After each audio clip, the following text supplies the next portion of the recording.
Re- Oh, oh, Morning. hello. I see some people still trickling in, and I'm paying close attention to the attendance, Dominique. Now you have me worried. Well, I turned off share in the settings, so at least no one Okay. can share unless they're a Okay. host. That's great. That's not something I realized I needed to prepare for.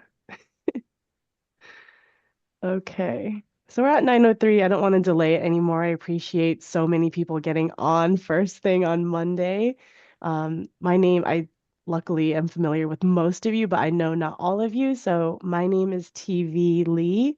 I'm the Special Initiatives Manager here at the HLA, and I'm very pleased to be a part of these meetings. Usually I'm a participant and get ready to deploy during disasters, and I'm happy to be assisting with the coordination and the communications this year.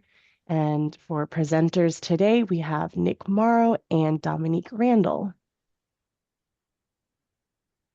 Hi, everyone. Good morning. Dominic Randall. I know most of you, many of you. I just wanted to again thank you, extend that invitation and just say thank you again.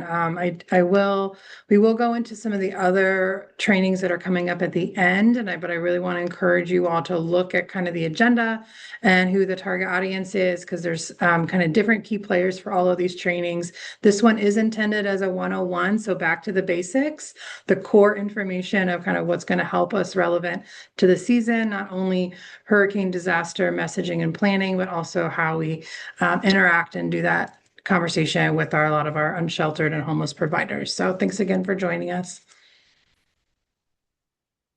Everyone, I'm Nick Morrow. I work for Pinellas County Emergency Management. It'll be 3 years in September that I've been with the county. So I was here in 2024. I was the special needs coordinator, health and medical coordinator under the Human Services branch. I have since been promoted. I'm the Health and Human Services program lead. I work alongside Jessica Guide and Hunter Hill in our branch. I believe I presented to this group last year, so I may not be totally new to all of you. My predecessor, Adam, I'm sure you all know him. He is been promoted to be our operations section chief in the EOC. So basically, he's still around. So we still have all of that knowledge in the building from the 2024 season, all of his expertise as well. So we're looking strong going into this hurricane season. And thank you all for being here. I'm looking forward to sharing some basic information, how we kind of operate, how we're looking at the storm season, some things that you all should be thinking about as you prepare to go into the hurricane season.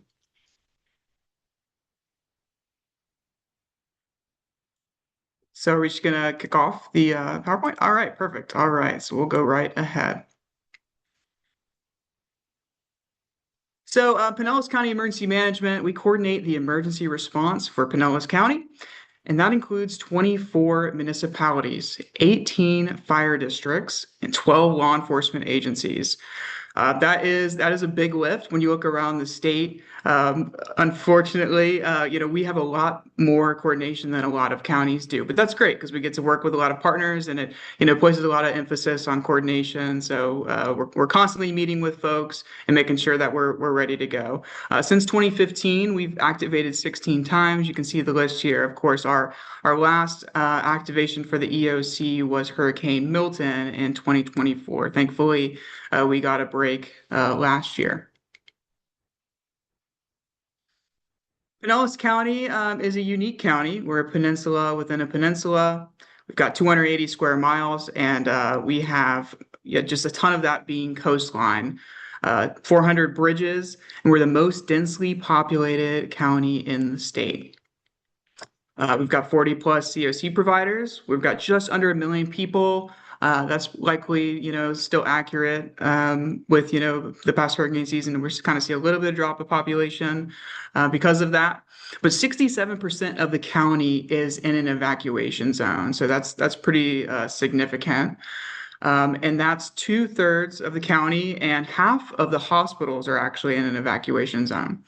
And if we had to fully evacuate, so if we had to order an evacuation for up to zone E, that would be 22 shelters that we would need to open. So for our, unhoused coordination, we've got 6 homeless emergency shelters in the county and a variety of transitional shelters that need to be utilized by that would require sheltering for 1,200 individuals. 4 are in A and B, and 2 are in non-evac, and plus 650 plus folks that are unsheltered.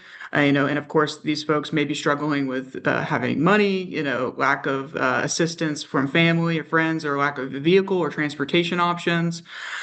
So if we were needing to,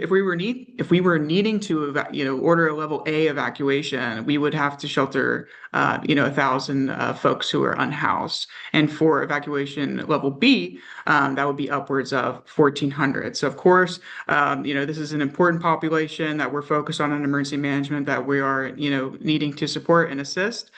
So thank you for being here. So let's talk a little bit about, the risks that we face here in the county, just as a whole.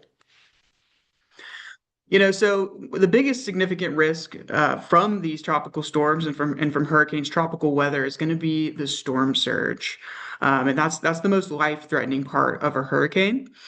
So it's important that you all know your evacuation zones, or the populations that you serve in the county. Where those folks fall, where do they fall within the evacuation zones, and we'll go over that as well. So that's a big significant part of that. And if you don't know what storm surge is the water that is pushed onto land from the storm. So it comes from the Gulf or the Bay, and it's pushed onto land just by the sheer force of the winds and strengths of the storm.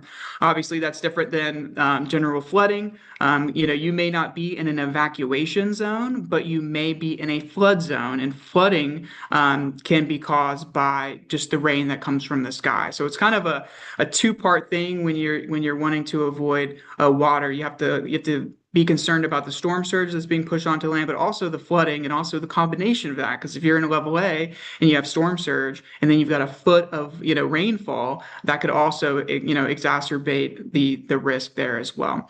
So to find out where your evacuation zone is, you can visit disaster.pinellas.gov. You can download our Ready Pinellas app and search your address there, so your shelter or the populations that you serve. Some other risks from tropical weather is, of course, high winds. Tornadoes are a significant risk that spawn off of the bands of the hurricane or tropical cyclone. And we talked about storm surge and flooding. And of course, this can be from, just any storm, not necessarily just a hurricane. So it's just something to keep in mind. Here's a look at our evacuation zones in the county. So you can see here, the red is going to be level A, zone A, and then it goes B, C, D, E. A is going to be closest to the water there. So of course, anybody who's on the coast is going to be highest risk for storm surge. And then you can see at the bottom there, mobile homes are dark green. And so those are also a significant risk. Even if they're not necessarily close to the coast, we're concerned about the wind risk for those folks. So this is kind of the graphic here. Again, make sure you know your evacuation zone and the population that you serve, what the evacuation risk is there. So if we're ordering an evacuation for that area, you're considering those things. Here's kind of a storm surge graphic that might be better at putting it into perspective. You can see there at that top line there, 5 to 7 feet. That would require, a mandatory evacuation for zone A. So you can see it's based on your elevation. So if you're in zone E or non-evac, that's because you are in a more, elevated area of the county. So you can see whenever we're getting 12 to 15 feet of storm surge, there could be water that's covering some houses in zone A, but then also getting into houses at 2 to 4 feet level in zone C. And then obviously you're seeing at the very bottom there, 26 plus feet. That's going to be our worst case scenario, and that would be a full scale evacuation. So, storm surge is a significant risk.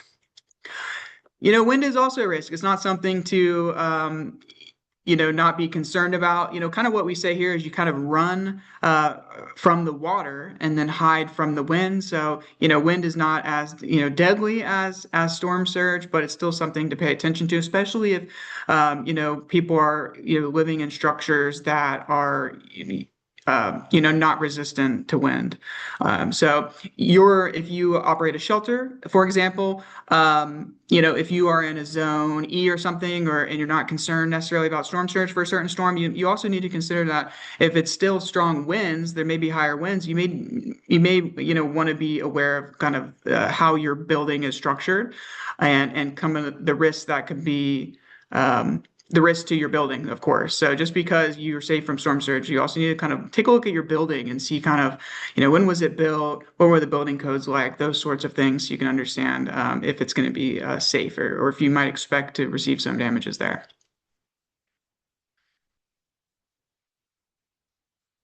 So we're now going to kind of talk about some of the timing, kind of what we're doing at emergency management. So this is more kind of emergency management's perspective, just to kind of put you in our mind and what we're thinking. So this is what we're looking at, 5, 7, 4 days pre-landfall from a storm. So, we're constantly monitoring. It's our job. During hurricane season, we're always paying attention. So it's not going to be a major, shock for us when we're sending out messaging 7 days in advance. We're always watching. But if you all want to pay attention as well. Of course, you want to have situational awareness throughout the hurricane season, but we recommend going to nhc.noaa.gov. That's where you're going to be able to see the tropical weather outlook updates, which are issued every 6 hours during hurricane season. So you can see, one, if there's a storm that's developed, or if there's a significant chance for one to be developed. So that's the best way to kind of stay informed. But of course, we will be doing messaging as well if we think that there's going to be a threat to Pinellas County.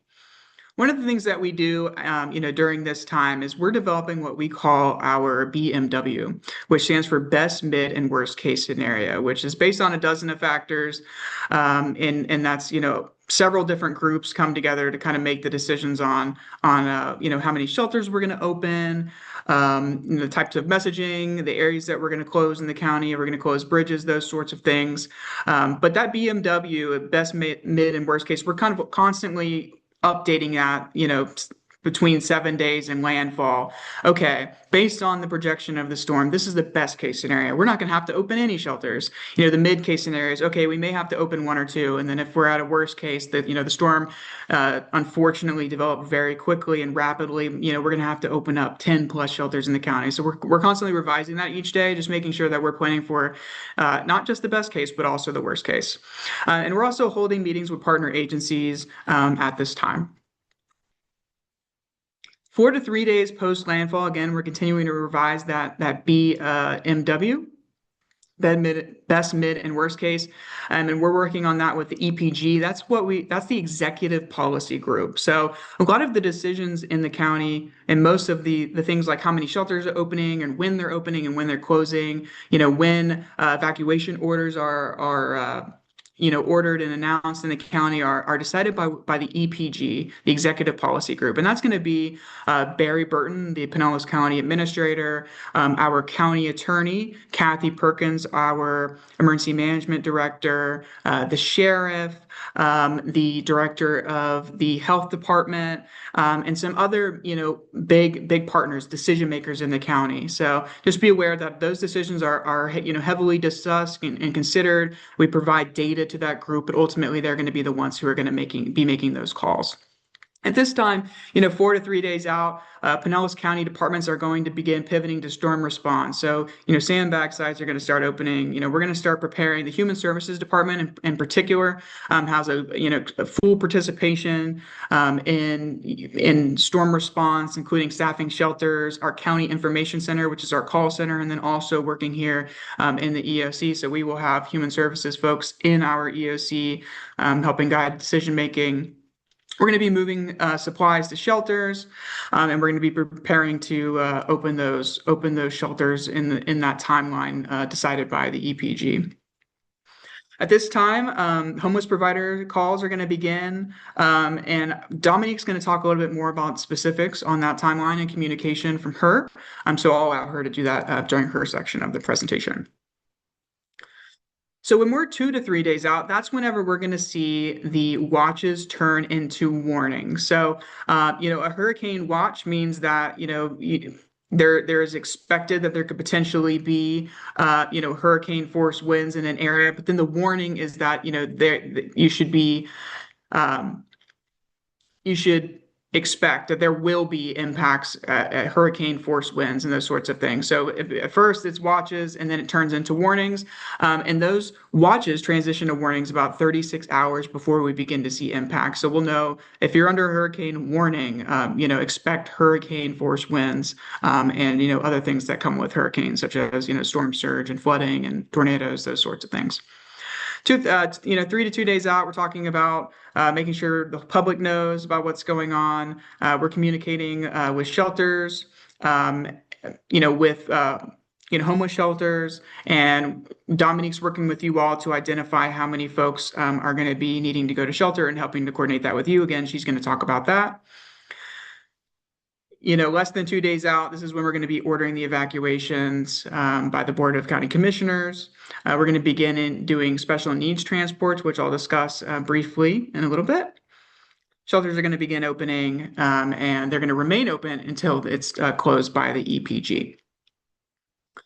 So these types of shelterings, when we're putting folks in schools, we're opening up school shelters and the public's coming in, we call this risk sheltering. And we have to plan for up to 40,000 people to shelter. That 40,000 number is if we had to order a full-scale evacuation based on our calculations, it would be about 40,000 folks of the 1 million would require sheltering in our shelters. We don't have any permanent shelter space in the county. So what I mean by that is that there are some counties that have a designated building that they've built just for sheltering and everybody in the county goes there. But in this county, we do not have that. We have schools. So we use our schools, and that's not totally uncommon. There are a lot of counties in Florida who use schools as sheltering space. But our goal with the sheltering is to provide a safe place for people to ride out the storm. We're going to provide three very basic meals, but otherwise folks are expected to bring, everything else for themselves to be comfortable. We compare risk sheltering to a life raft, not a cruise ship. It's certainly not the most comfortable place. And especially if folks are not coming, prepared. And we'll kind of talk about the things that we hope people bring to the shelter if they have the resources to do so. So there's several risk shelter types here in Pinellas County. We've got general population shelters, we've got special needs shelters, and we have pet-friendly shelters. The general population shelters, everybody is welcome, but pets are not allowed. So this is going to be that where most people in the county are going to go. You're going to get 3 meals. We're going to give you a place in the shelter for you to lay down, but we don't provide cots or chairs or bedding or anything like that. There are no generators, so power may go out. So this is the very basic sheltering level. What we hope people bring to our general population shelters is at least something to lay down on. And of course, changes of clothes and other things, hygiene items. Special needs shelters. These are shelters that are run by the Florida Department of Health. There's 3 of them. And not everybody is allowed at these shelters because you must qualify to be able to shelter there by having a qualifying medical need. And we will discuss some of those medical needs as well. So you may be, picking somebody up and helping them get to a shelter, and they may qualify for special needs. So we're going to help you kind of understand how to identify which folks could qualify for that so we can make sure that they're going there as opposed to going to a general population or a pet-friendly shelter. Then we have our pet-friendly shelters. We've got 3 of those, and they're basically just like the general population shelters, except you're allowed to bring your pet. So again, you're going to need to bring something to sleep on, but meals are served. But the big thing is that there's pets are allowed there, and we'll go a little bit more in depth about them briefly. These are some of the things that we expect people to bring, or hope that people can bring if they have the resources, of course. These are kind of the minimal things. So, we minimally encourage people to bring at least a bedding, an air mattress, a mat to sleep on, personal hygiene items, a change of clothes, medicine, electronic devices, and chargers, and then supplies for pets. This list here is, for the general public. So I understand that maybe some of the folks that you all are serving are not going to have all of these things, but kind of the minimally bedding is really kind of a big one. So again, general population shelters, everybody's welcome. No one's turned away. They're outside evacuation zones. They're safe from storm surge and they meet the building code. So it is definitely a safe place to be. We're provided, basic food and water, 3 meals a day. It's cafeteria food, so the school staff from the Pinellas County School Board come in and they cook the meals. But again, cots and bedding are not provided. You're probably going to hear me saying that a lot. That's kind of a really big focus, especially if you are a shelter. Please bring those sorts of things if you are evacuating to a shelter. Stuff for folks to sleep on is highly encouraged. Special dietary meals are not provided. So if someone, cannot eat the meals that are served at the shelter, then we expect folks to bring something that they can eat if they have any dietary or medical restrictions. Special needs shelters, they're staffed by the Florida Department of Health. There actually are licensed nurses there, and their staff are trained to assist people with a higher level of need. It's usually folks who require help, needing help with daily care. And we'll talk about those in the next slide of kind of what we mean by that. But not everyone is eligible. So what we don't want to do is tell folks, hey, it looks like you have some medical needs. You need to go to the special needs shelter. And then they get there and then they're ultimately not allowed in, because what happens is at the pet friendly and general population shelters, we let everybody in. And of course, if you don't have a pet, you can still go to the pet friendly shelter. So that's really just, if you don't have a pet, that's okay too. You're allowed to go there. But at the special needs shelters, if you do not qualify, they're not actually going to let you stay there.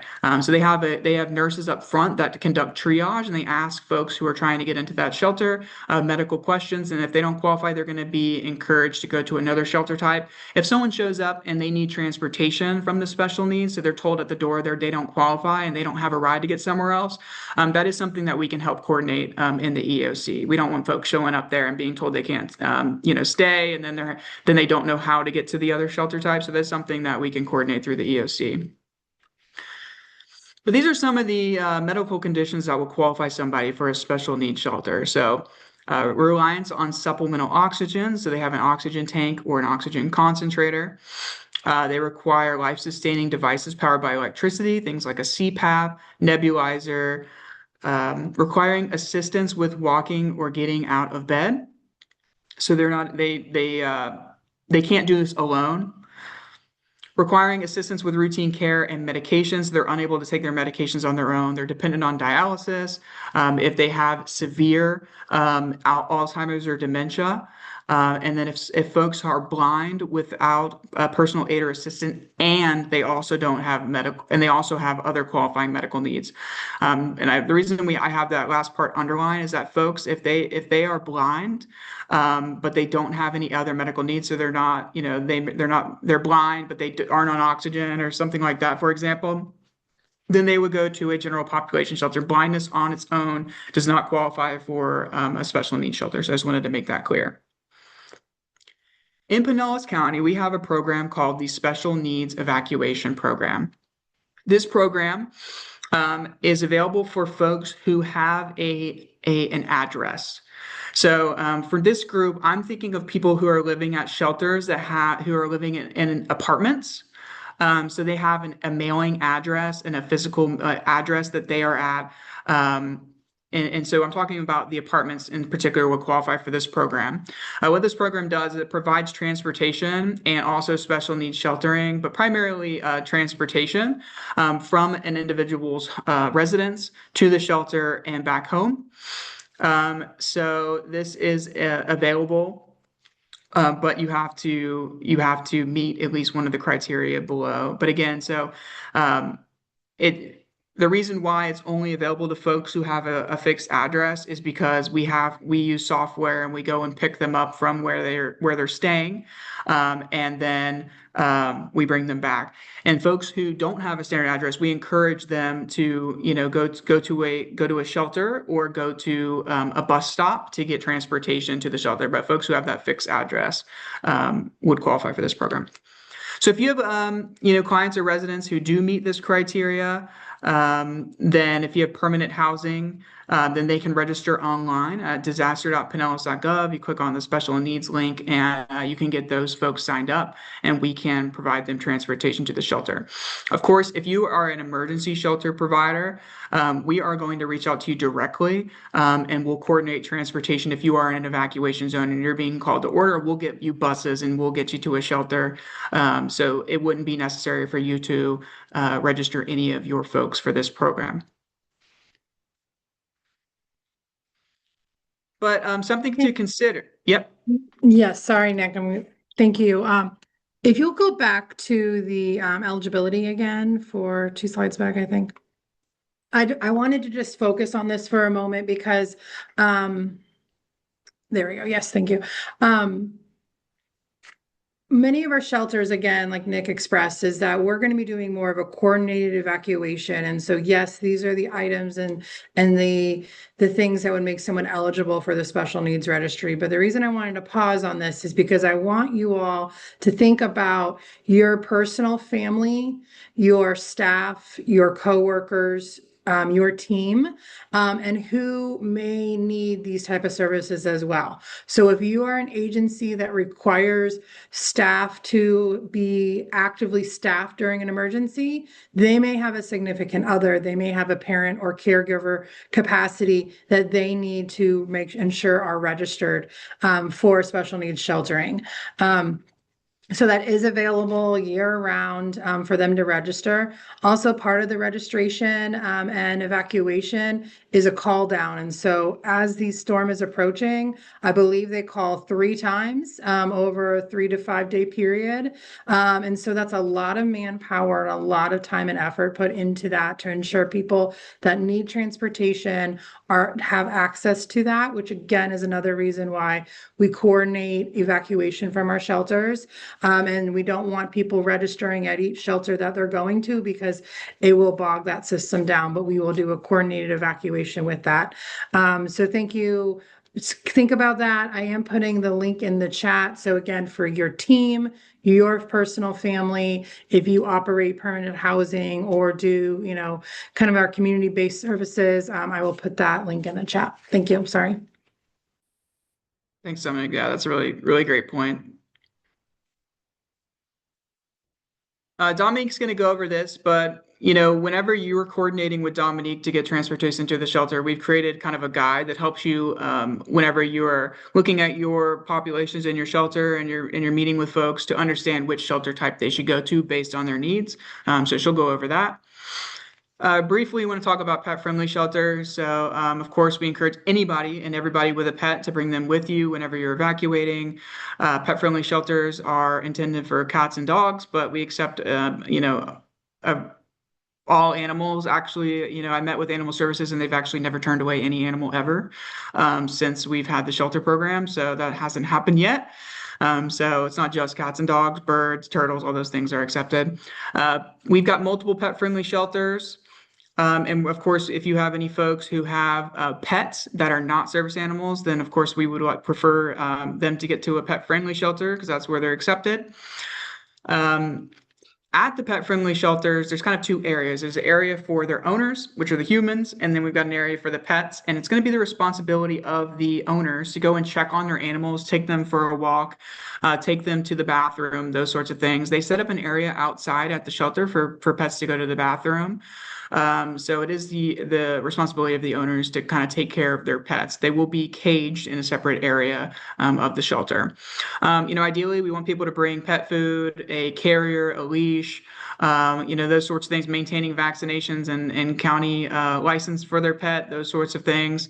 But if someone just shows up with nothing or just shows up with just their dog, we have extra items at the shelters, so we'll make sure that their pet is taken care of. So we don't want someone to think that just because they don't have, food for their dog or a cage or things like that, that they, shouldn't go to a shelter. We will make it work and we will provide what they need to make their pet comfortable.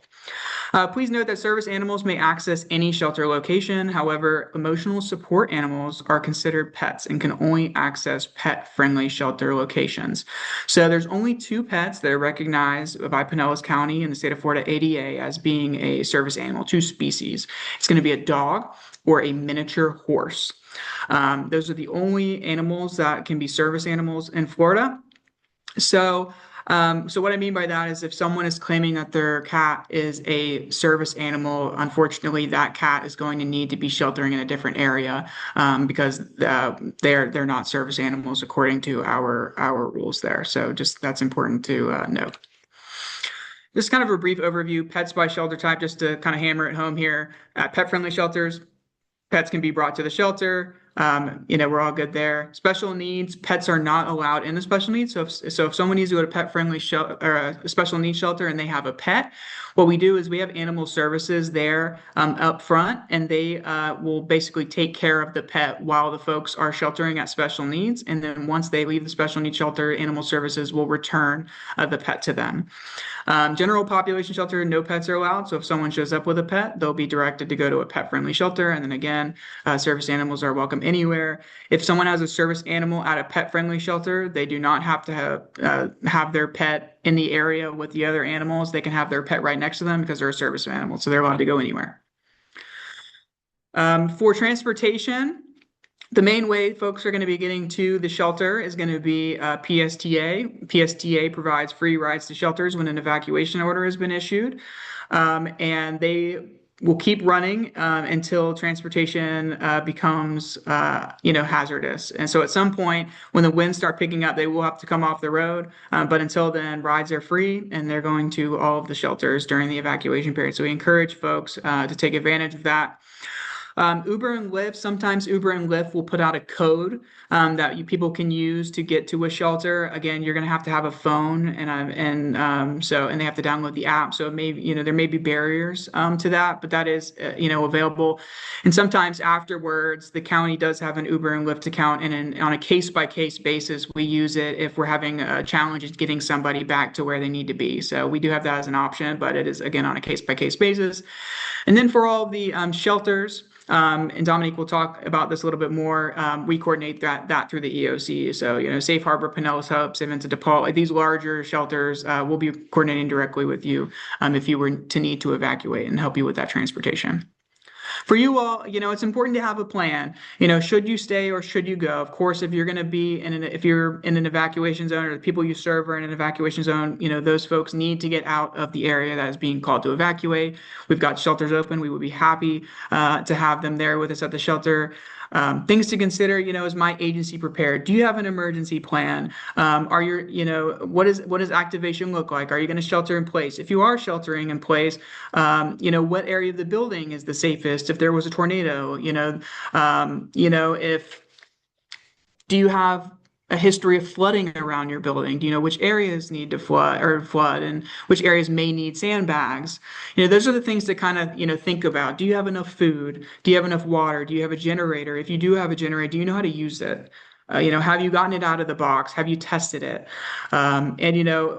So be thinking about these sorts of things now in this time before hurricane starts. Now is the time to be putting your plan together, making sure that you've kind of thought through those things. Is my staff prepared?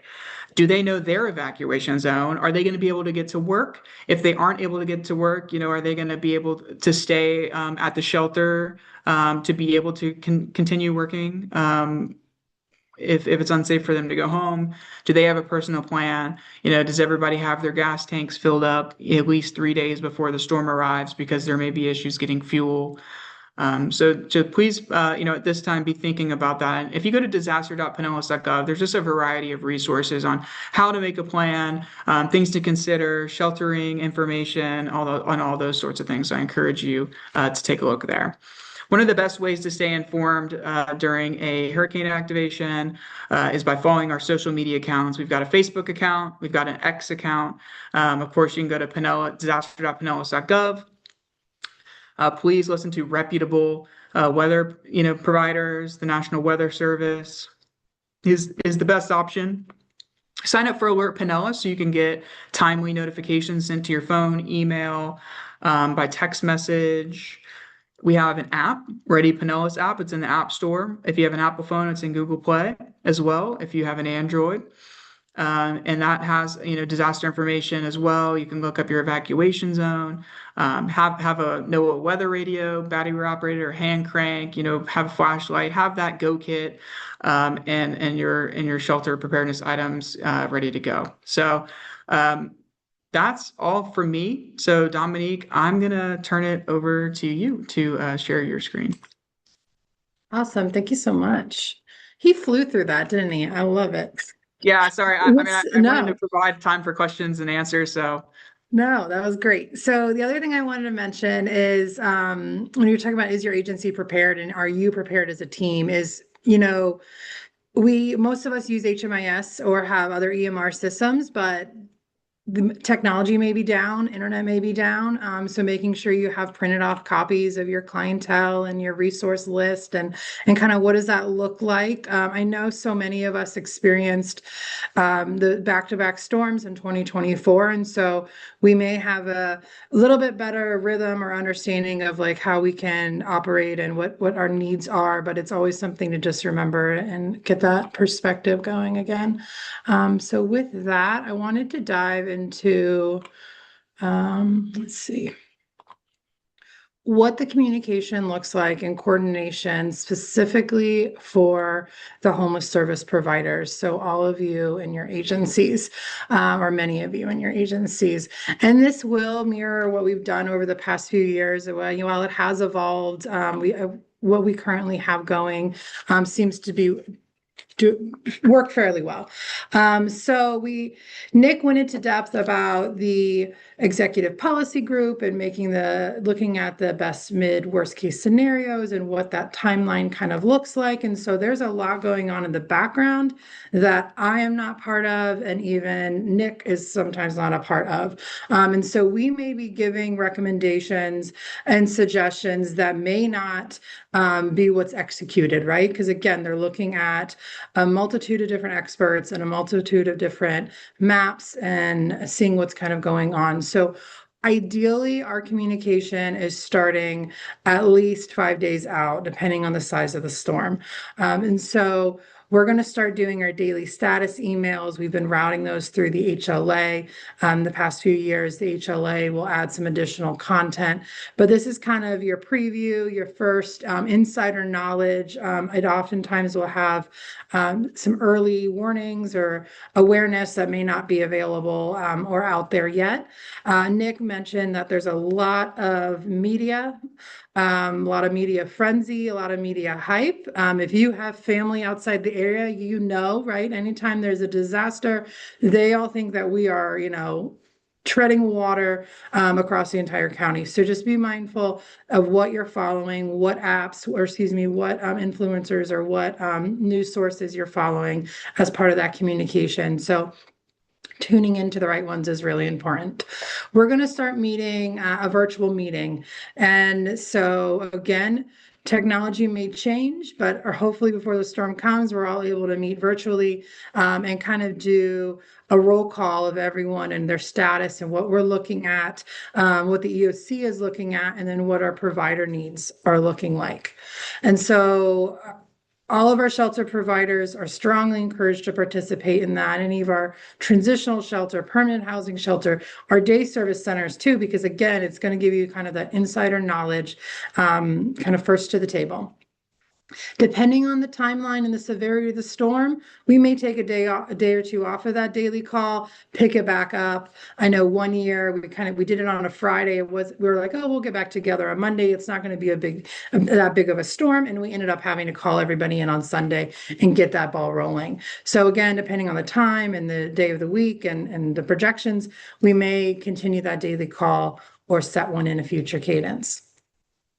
So we will start scheduling that meeting absolutely 2 to 3 days before the storm is coming, depending on the size of the storm as well. We're going to activate distribution of our resource cards preseason, and I will say the hurricane guides, which is I say is like the newspaper, those aren't printed yet for the 2026 season. There are still remaining 2025 ones. The content is still good. It's all still very helpful. So if anybody wants old guides, we can definitely get those out, and the new ones will be distributed out, I think, in the next month or so. But we also have the blue resource card. That card is staying the same this year. So if your agency is low or out, let me know, send me an email, put your contact in the chat, and I can get that to you before the storm. We're going to then pivot to communicating that out on all of our public transport, any of our messaging, anything that's going on related to that. We're asking that you all, as your agencies, whether you're street outreach, case management, emergency shelter, that you're also sharing that message with the residents and the people that you're interacting with. You may need to pause your treatment or service or housing goal and work on that shelter and that safety plan. And so making sure that individuals understand that as they continue to, as they are also becoming more informed, and they also are following the different medias and influencers and content out there. So as we continue to do that, we will start to get our census. So about 3 days out, we're going to ask all of our shelter providers for a census of how many residents that they're intending will need to be evacuated. So Nick showed on a very early slide that there are essentially 6 homeless emergency shelters in Pinellas County, and those 4 of them are in an AB evac. So when we evacuate, we're evacuating minimally over 1,000 individuals that are in homeless shelters to our risk sheltering facilities. Add on top of that another 700 or so that are unsheltered in our community through our street outreach team contacts. You're looking at least 2,000. We talk about those mobile homes as well being a mandatory evac. And so minimally there you're looking at 5 to 10 shelters opening. I would say probably 5 to 6 shelters minimally opening when you're having an evacuation order called. So this form was created last year, and we're not changing it this year unless I hear from any of you all. I would love to hear it. We did start using this last year for our emergency shelters. And this is just kind of a triage guide to understand which population, which shelter type the individual that you're serving would be best eligible for. And so if you're going down the left side, this is our general population, or our pet-friendly shelter, are those who are going to be medically stable and managing their own medication. Things to consider too, if you're a permanent housing program, your residents may be independent in their own living, but when that living is disrupted, are they still going to be able to manage independently? And so I think about that as well with some of my aging family members, right? They may be independently mobile with their mobility devices and their raised bed and their lift chair, but they may not be able to, they will not be able to get up and down off the ground. And so our general population shelters are gymnasiums on the floor or classrooms with the chairs up against the wall. So we really encourage you to look at this and really think about, can your residents, can your household, can your clients be served through a general population shelter, or would they need something, a higher level of care? So again, walk independently and use mobility aids unassisted. So are they, we're not trained, and there's honestly not enough staff at these shelters to help with a lift out of a chair, right? To help with bathroom needs and things like that as well. Has mild or controlled psychiatric conditions, again, might be exacerbated by stress, by heat, by being outside of their element of their normal day-to-day.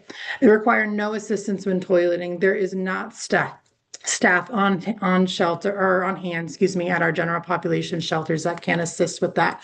We do have EMS and nursing staff, very limited at our general population shelters. Some of you may remember during 2024, the shelter I was at actually had a baby born during Hurricane Milton. And so there is EMS. Yeah, I saw that, Jeff. There is EMS and there is nurses on staff for those sort of emergencies and other medical emergencies, but not for those day-to-day basic needs. For our special needs shelter, we are looking at, and actually, Nick, do you want to take this over? Because you know all this stuff better than me. Right. Do you think? Okay. Yeah, so folks need to go to a special needs shelter if they require significant mobility assistance. So like Dominique was saying, they may have a wheelchair, walker, crutches, and cane, but they also need assistance often from staff. So they're not handling it on their own. Just because you have a walker doesn't necessarily mean that you need to go to special needs. But if you're struggling, then of course we would want you to go to special needs. If they have electrically powered life-sustaining medical devices, things like a CPAP or a BiPAP, that's kind of the big one. A lot of folks, kind of fall into that category. But if someone's on oxygen, they have an oxygen concentrator, cardiac monitor, that would be special needs. If they need assistance to take their medication, that would be so if they're having trouble remembering the dosing or when to take it. If someone's diagnosed with a cognitive or memory impairment, such as Alzheimer's, dementia, they've had a traumatic brain injury, and they may wander or become disoriented, need supervision or reminders. Those are folks that we would want to be at special needs. Has a psychiatric disorder needing monitoring, but they're not a danger to themselves or others. Has controlled seizures and needs assistance with their medications. So a lot of it might be, if someone has controlled seizures, but they take medication on their own and they manage it and they don't need any assistance whatsoever, they can go to a general population. But if they need assistance and they're going to require that help from a medical professional while they're sheltering, that's going to be that trigger for the special needs. Requiring refrigeration for medication, because again, our special needs shelters, I don't know if I said this earlier, all three of our special needs shelters do have backup generators. So that's why we can support those folks who have the electric dependencies. And then if somebody has an ostomy, catheter, or incontinence, and they need assistance with devices, or they need somebody to assist them while they're toileting, that would be special needs. Great. Thank you again. So again, looking at your residents, but also looking at your own household, those medications, refrigerated medications, and honestly, the kind of breathing, the CPAP, the nebulizer, those things I think are often overlooked because many times a storm is lasting more than 24. We're looking at 48 to 72 hours at least of evacuation. So just keep that in mind as you're looking at your own household. But when we're talking about the kind of the resident count that we're looking at, is we're looking at those two pools of populations, right? And so when we are asking for your census, we're going to say, how many total general residents do you have? How many pets do they have? And then how many special needs registries do we have? And how many pets or service animals do they have as well? Keeping in mind that, again, ESAs, emotional support animals, are considered pets for this type of sheltering, and our service animals are only going to be dogs or potentially miniature ponies, which we have yet to see at a shelter. But never say never, right? And so let us know if you have any questions. We do have the EOC emergency contact listed here, but you will be doing most of that through me when an evacuation is coordinated. So we are meeting, and we will distribute this out again to our shelters. But we are asking again not to register for special needs if you are an emergency shelter, because we'll be coordinating it through that census count. So as we get closer, we are going to start our daily reoccurring meetings, if they hadn't already started. I cannot stress again how important these meetings are, and I hope that you all found value in them over the past few years. Again, it's a really good way for us to communicate out and for you all to communicate to us the needs as we're kind of evacuating out of our homeless emergency shelters into risk sheltering or into the community. It really helps to get that messaging consistent and help stay informed. We're going to confirm that census again, because some people may go to family friends, they may evacuate somewhere else, and that is absolutely okay. We actually want people to evacuate or stay in safe places rather than going to the to risk sheltering, because risk sheltering really, again, is the lifeboat. So if there is support, if there are family and friends out of the area, if they wish to go somewhere else, they absolutely should have that right to do that. And that I understand that census is going to change. We're going to get the general population, the special needs. We're also going to communicate to your locations where your evacuation shelter is. They are the same from last year as of right now, but things change. So if you are Pinellas Hope, you will be with me at Largo again, unless there's some big change, right? And so same thing, HEP, you'll be with us. Salvation Army goes over to Gibbs, and then Safe Harbor, you have an additional location. So as of right now, those locations are the same. However, they may change. Same thing with our special needs. We saw that for 2024. Our special needs locations did change. So I don't want you to write, if you have like emergency operation plans or if you're messaging out, that the locations may change. And again, that's why it's so helpful for us to do that coordinated evacuation. For that coordinated evacuation, I'll get to that in a second, actually. So we're going to maintain those daily status emails throughout the duration of the event, as well as the phone calls. Time is the one resource you cannot get more of. When that storm is coming, you all know this, is that it is, you can't be filling up gas in the 11th hour. You cannot be putting up your storm shutters. Like if you're the one doing it a week early, that's because you have other things going on when it gets closer to. So just keep that in mind. And don't get left behind. So transportation, this is more of the community transportation, but Nick did talk about that. Of course, anyone can bring their own personal vehicles, even things like their scooters or motorcycles, their bikes, all of those things can be brought to the shelter and secured in the parking lot. Parking can be a challenge. You talk about a high school, even a high school where many of the juniors and seniors may have cars, you're now talking about 3,000 residents with probably 1,500 or 2,000 cars. I don't know, there's a lot of vehicles in a tight spot.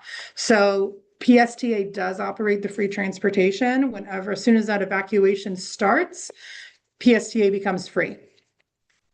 They will stop, however, when the wind exceeds 40 mile per hour. I believe it's gust, so that doesn't mean sustain. That's just when there's a breeze that's above 40, okay? There's a strong breeze that hits 40 pretty often here in Florida, right? When they shut down the bridge and things like that. So they will shut down those routes, and and again, the time is of the essence, getting there early, making sure you're ready and evacuated. Post-storm, PSTA does have to go and navigate the routes, make sure they're safe. There's down power lines. They're doing bridge inspections. There's water, there's sand, there's all these different things. So every route may not open immediately. We talked about Uber vouchers potentially being available. And then sometimes we also do coordinated kind of drop zones. And so that's kind of what we did for the 2024 season. The school zones, the school board actually stepped up, used school buses and dropped people off in their area, almost like a school bus stop. And so people could get closer to home in a quicker amount of time.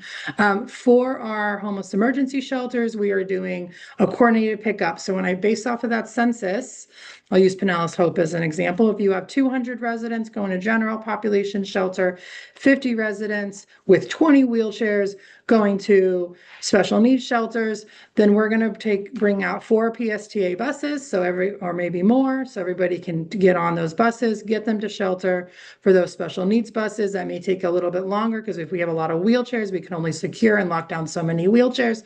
So we will do a coordinated evacuation of those sites, as well as a return back to the shelter.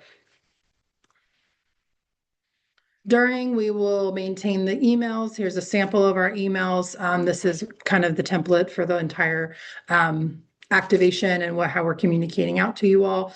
And we will maintain a daily meeting through the duration of the storm, like I said. Post-event, we're going to continue with those emails. Communication, in case you haven't heard, right? This is often one of the first places where you can learn about the shelters closing and what that timeline looks like. The first thing that when those schools open their emergency risk sheltering, the first thing they ask is, when are you closing? Because schools want to reopen, get those kids back into normalcy and get the community back at it again. So just keep that in mind, is that is one of the first things, is we're always looking at how long is this going to be? How safe is everyone able to return home, and when and how does that look? And so last storm season, or excuse me, last activation, we actually did like a rolling closure where we were able to close some shelters before others based off of kind of the census of the residents, what the needs were in the community, how quickly we could get recovery sheltering open and things like that. So if you have staff identified and having more than one staff identified to go and secure and check your buildings, and what those facility needs are, and having more than one person, having more than one set of keys, because sometimes we understand that people get landlocked, or we had a shelter where the person had a tree fall through their personal vehicle, and had to send other staff. So just things to consider, having more than one plan. So we're going to coordinate that return transportation, again, from special needs as well as general population. Maybe general population can come back earlier, because there's not electricity. So the special needs may stay another day or two while the power works on restoration, but the general shelter is able to return before. So we will encourage all of our providers. This is one of the reasons I say print off caseloads or print off contact lists, is because a lot of providers are doing a call down of every single client. So how are your residents doing? Where are they? Are they in community? Did their evacuation plan work? What does that look like? And so we will continue those daily calls to try and enforce and be available with some of those resources, not only for your shelter, but for the community. And so one of the great things that I saw on the call a couple of years ago, I remember, is Alpha House needed food resources, and St. Vincent had offered and was able to provide extra food, and they were literally across the street from each other, right? And so that natural connection and us being able to come up on the call and kind of give out some of our needs and what we had going on was really able to, I think, enhance the overall service. We will try our best to schedule an after action meeting. And so that was hard with the 2024 season with the back-to-back storms. I think it was 2 storms in 10 or 14 days, something like that. And so we will try our best to do that. And then depending on the severity of the storm too, after for the 2024 season, we actually provided sheltering for 50 days in Pinellas County. And so many people were not aware of that. So we had our risk sheltering, which is that lifeboat. And then we had recovery sheltering, which were those more long-term, substantially damaged individuals. And many of those people are still not back in their homes today. And so the needs of our community, it completely depends on the storm and their own personal resources and network and ability to recover.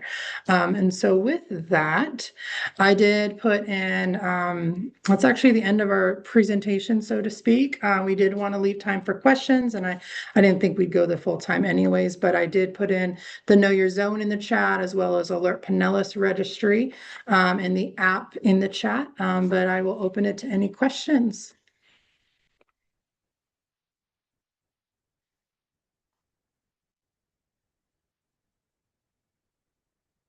All right. Well, when the meeting ends, I will stay on for if there are any more questions. The one thing I did say that I would do is that this is a 3-part training, and all 3 parts are completely voluntary, and they are intended for different audiences. So the second training would have been smart if I pulled these up beforehand, but I didn't. So the second training is in about a month, I believe, and it will be it's more the resources and funding streams and what's happening in the community for the long-term recovery needs. So we're going to have Pinellas Recovers, Sunrise St. Pete, Gulf Coast Illegal, as well as potentially a few other resources presenting on what's available in the community. If you are a provider, I will tell you with Pinellas Recovers, it's going to be the funding coming out for our nonprofits, for hardening, for disaster resiliency, and things like that. So if you're a direct client provider, that may not be the meeting for you, but it may be one for your grant writer, your manager, your directors, stuff like that. And then our third one will be right at the beginning of hurricane season, which is June 1st to November 30th. And we will be doing very service level overview of what we just discussed today and the things that are changing. So there's always some mapping changes and visualization and communication that just happens naturally as part of the evolution of emergency services. So that will be part of that presentation as well. And so hope you're able to join us. And yeah. Nick, any closing comments or the HLA? Thanks, everyone. Just thanks for being here. And the only other thing is that the guide should be done soon, and there will be a digital version which will be available at, again, our one-stop shop for disaster information, which is disaster.pinellas.gov. So that should be coming out soon. We do have a new revamped version of the guide, so that'll be a great resource to have on hand. Of course, we'll have physical copies available at local libraries as well as fire stations, and you can request some from emergency management directly as well. Thank you so much, Nick and Dominique. I did put the session 2 and session 3 in the chat, but I'm happy to email those over as well to all the attendees here. And if you got the invite for this one, it's probably in the same one from HLA, but I can send this directly to participants at this meeting, and you're free to forward that to whoever you think would benefit from those sessions. And I didn't see any questions in the chat or anyone that looked like they might need a question answered. So I appreciate everyone coming. And again, thank you, Dominique and Nick, so much for this. Thanks, everyone. Have a good day. Hope to see you at the next one. Thank you. Bye.